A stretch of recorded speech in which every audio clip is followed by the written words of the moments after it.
It's the Sean Widmer Podcast. It's a journal by someone that just really doesn't like to write. We have our work kickoff party later tonight. Sean Widmer Podcast coming at you early on a Friday morning. Going to get ready for a busy day at work today. Driving out to a little town outside of Lexington with one of the guys I work with, my guy Ian. He and I are going to hopefully have a big time out there today. And then we will survive and advance the workday to our work kickoff party tonight. Now, the other thing I've either got to get it done sometime today or tomorrow. My son, we are turning his crib. He's 4. It was like one of those beds. It's a crib, and then you take the front off the crib, so it's like a little bed, and then eventually you morph it into its final stage. And it turns into a full-size bed. So we got all the pieces to make the full-size bed. I've got to do that today. What it has led to has been hilarious because my daughter does not like sleeping alone. And so I pretty much moved in with my daughter. My wife doesn't love it. I kind of left. I said, babe, I love you, but I'm going to be hanging out with the 5 at the time, 4 and 5-year-old daughter of mine who I love, who is a ultimate snuggler. My wife, not a snuggler. I'm a snuggler. I want to be interlocked. And so my wife hates that. My daughter loves it. She has a queen size bed, and we use about a third of it. When I sleep in her bed, she just snuggles up, and I just love it. Oh, ultimate dad mode. So I've been doing this forever. I just will sneak in there, put her to bed, and then I just go to sleep. So it's been great. And I say it's been great because Huck got this bed, and he got this big kid bed. And my daughter was like, well, it was over Christmas break. She's like, well, hang on. This bed looks rad. And so like, if you guys want to try to stay together, that's fine. Thinking this is going to last 30 minutes, and that's going to be it. Well, it didn't last 30 minutes. It's lasted 2 weeks. They now share this full-size bed every night and are sleeping better than they ever have. They giggle their way to sleep, crash out, and they both wake up late now. I don't know how this worked, why it worked, but it's what's happening. And the thing that stinks now is I have to share a bed with my wife again. No, I'm just kidding. I'm just kidding. I don't. I sleep on the couch.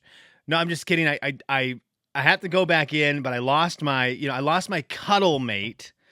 I lost my little girl that I knew at some point, you have little kids and at some point they're going to outgrow phase X. And the phase I was worried about was we're going to outgrow the phase where she's like, Dad, will you please sleep in my bed? Please sleep in my bed. And I'm like, I guess I will. And it's here. She has no interest in that anymore. She is Team Huck. And so now we have a free bedroom. If anyone wants to come stay, Olivia's room is open for business. The other thing my wife was laughing at, we got my daughter her bed when we moved to Lexington. And we had just paid an arm and a leg to move to Lexington. And so it wasn't like we just had a bunch of extra cash to get her bed all set up.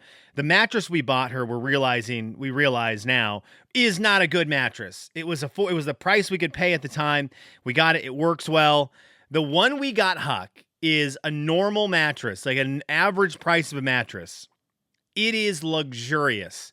And so my daughter will never go back to her bed also because now she's like, what is that in my bedroom? So that's my sales pitch. We've got an extra guest bedroom now. It's my daughter's room. You will get to sleep on a piece of cardboard, which is great. And you will be surrounded by 40,000 stuffed animals and growing. So how's that for a sales pitch? But I got to get that bed together. I'd love to get it together before our end of the year, beginning of the year / Christmas party at work tonight. And then the babysitter can put them in bed in the fresh bed and not judge the fact that the bedroom looks like my bedroom through all of my 20s and 30s. I'm embarrassed a lot about my 20s and 30s with my living situation. There is a chunk of time that's too long to admit. I've got to give a shout out to my boy Johnny Drez for getting me out of this part. But there's a chunk of my life it was too long to admit, where I had a bed. I moved. I didn't want to set the bed back up in my new spot. And so I just went mattress on the ground going, okay, well, I'll bring the bed in and build the bed at some point and get, the frame up and the box spring and all that. I didn't. And for way too many, just way too long, over a year, I just lived as a young 30-year-old in a room where the mattress was on the ground. I look back, I go, what are we doing? What are we doing? So Huck's got his on the ground right now while I waited for the frame to get in, which is what I get a build today. And it's going to take me 30 to 40 minutes. It probably would have taken me 20 minutes with my old bed frame, but I just left it in the garage. And until finally Johnny Drez, I needed a new mattress, and Johnny Drez bailed me out because he had a truck, and he was like, we're not putting this on the ground, dude. And I was like, yeah, you're right, John. And he goes, let's grow up for a second. And he helped me out with that because I needed the help of a real man who had a truck. And so John Dresbach is the reason I was able to have a bed. But then moving forward, anywhere I moved, I was like, okay, build the bed frame immediately because I don't want to fall into that trap again. Because at some point you get home on a day, I had no problem being single. I liked being single. I love being married, and I love having kids and a family. But if I go back in time, I love being single. It was great. It was a really fun time of life. But there's the occasional day where it would be like, man, I don't have a girlfriend.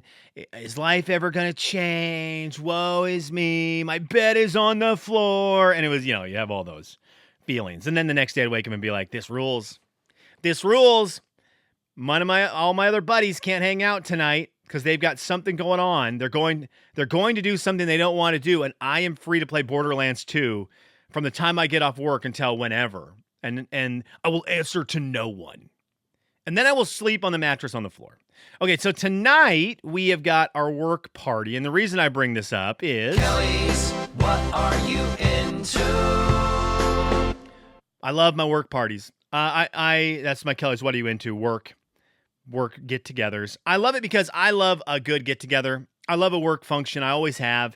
It will be fun tonight. We have a huge LED wall that our company uses for our events. So we've got a huge LED wall. We set it up to its maximum size in one of the studios, and we're going to have the Indiana-Oregon game on. Go Ducks. I love both these teams. Whoever wins this game tonight, I believe, is who I want to win the national championship, although I do love the Dan Le Batard show, and so Miami winning would be really fun for content for my ears. But, by the way, I love the Dan Le Batard show, although I think right now my favorite podcast is the Miles Pafcast. He has been on a terror the last couple of weeks. I'm wondering if he's going to have a new episode out next week because he's in Paris. And so now that I'm pumping it up, being like, you've got to check out the Miles Pafcast, P-F-A-F-F. Now you're going to go check it out, and you're not going to get an episode next week because the bum is in Paris with his wife. But it's great. Anyways, I love myself some Dan Le Batard. I love that they are going to talk Miami if Miami wins it all. But I love Indiana. Who doesn't love Curt Cignetti? And I love Oregon. I love Dan Lanning. And I'm a West Coast guy, so I'm cheering for the West Coast team to win a title. I think that'd be really cool. So I'm excited for tonight's game. But we've got this big LED wall. It's going to have one. We split it up. We made it's like a Twitch stream. We made quadrants on this template. So there's 3 different spaces where we can view stuff. So there's a huge section in the middle for the football game. And then there's different little cutouts on the side that I'm sure one of them is going to have video games on it. And the other one is going to have Subway Surfers playing on loop. Okay, so that's going to be on our LED wall. It's going to be great for that. But I love a shindig. I love getting together. I love being out of work and just kind of catching up with people. I love meeting girlfriends. I love meeting significant others. I love it, okay? These are great for me. So tonight will be fun. Every time, though, a holiday party comes up, I think back to the holiday parties I have been to, and I've been to a lot of them over the course of my life. We had some really good ones when I was working in radio in the 2000s.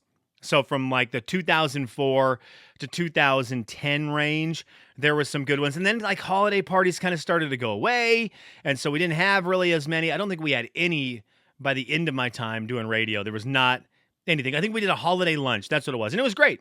Cater a holiday lunch. Those were actually awesome. Terry, if you're listening, those were great.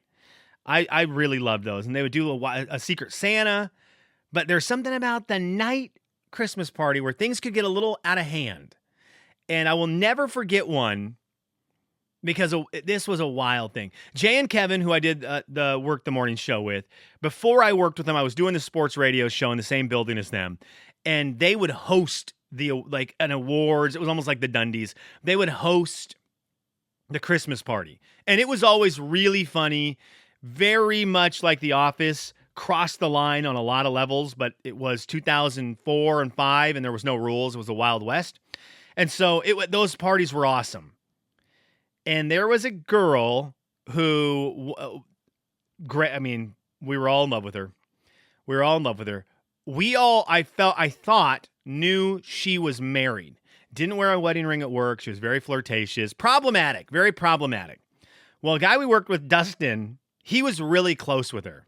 And I always thought, you're maybe a little too close. And he shot his shot in front of people at the Christmas party after having a little bit of a good time to start it off. And everyone was like trying to get him to put the words back in his mouth as he was saying them. And then she had to go beat red. And because everyone, for the most part, understood she was married, she had to say out loud to him, "I'm married." And this guy who had worked with her for years, like 2 years, had a realization that the girl he was in love with and had put in work for 2 years was married. And it was an all-time great moment in my in holiday party life for me, not for Dustin, not for her. But that was just if it happens tonight, that'll be great. That'll be great. I'm excited. These are also nights where old me was a nightmare on these nights. I love meeting people's significant others, whether it's, husband, wife, boyfriend, girlfriend, and I love just digging in. What can I learn about you? What can I learn about you? And I love it. Not in a bad way, in a good way. But I used to just get way too into talking to other people. And so I've got to tone that back tonight and just be cool and be respectable, because I'm not that guy anymore. I mean, I am, but I'm not in the same position I was back then, where it was expected that I was going to be a pretty much a nuisance for the entire party. It'll be fun. And last year, the Christmas party was catered by a nice restaurant. The bosses realized this year, all the boys want is some pizza, and if you can get one of those quadrants to play Fortnite or Call of Duty, that's really all that is needed for a good time. And so I think they're leaning into that. We are getting an traveling axe throwing thing. So we'll see how that goes. I was testing the waters today just to kind of feel out any animosity, and it seemed okay. So Thursday tested the water, seems okay. Today I get to hang out with Ian in the morning. So we'll see how he's doing. Get to hang out with Ben and Ty. Like, I just got to feel it out, because I'm not going to get near the axe throwing thing if I feel like any of the guys today are going to be in a space where they might turn the axe on a brother. It's so bad to say. Okay. Thank you for checking out the Friday podcast, your favorite 15-minute podcast. I didn't check to see if there are any comments before I go get ready for work. What do we got here? Any comments? Do we have anything on youtube.com/Bommarooski? Yes! Roberta says, no, congrats on the Blazers win. Loved the calls. Yep, they were great. Date days with individual kids is always special. I used to pick up my little brother, 12 years younger, for those McDonald's lunches. So special. Waffle House nicotine dinner for the win at 4 o'clock. Good job, Olivia. That front tooth loss. Wow, you guys did have a day. It was a day. And yesterday, my daughter had to go to school with the lost tooth, and I think it was a big deal. She was like, people kept asking me. People kept saying, Olivia, you lost a tooth. Everyone said it. And I thought, girlfriend, it's the front one. You can't hide it, my girl. You laugh too much. You're never gonna hide it. Everyone's gonna say it until everyone said it. So that was great. Yeah, and Roberta, the pick up your little brother 12 years younger for those McDonald's lunches. One of my all-time favorite memories is my little brother is I'm not trying, this is not a one-up deal. My little brother's 14 years younger, Roberta, so take that, 12 in. My younger brother, I took him to Monsters, Inc. when I was out of the house, probably 22 years old, and he was 8, 9 years old. And I took him to Monsters, Inc., and I will just never forget it because he was so excited. I got him a ton of popcorn and candy, and it's just so much fun, right? It's so much fun to get to spoil your younger sibling. So Travis, I'm always down to go to a movie, brother. When you gonna pay me back for that, dude? I've been waiting. Let's go to Sean'sLife.com. Has anyone commented there yet in the year 2026? Sean'sLife.com, 2026. No comments. Gosh dang. No comments there. You can go to Sean'sLife.com, comment in the comment box. And we head to Spotify. Was there anything on Spotify we need to read as we head into the weekend? Spokane Ian says this. Walmart Vivitar camera capture card, $20. It works very well. It is designed for people who use DSLR as their video device, but no mic on the camera. Vivitar camera capture card. I mean, I'm looking at it. I'm going to look at it. Spokane Ian, thank you so much. Okay, I got to go get ready for work. I got to build a bed. I got to go have a holiday party. Thank you for listening.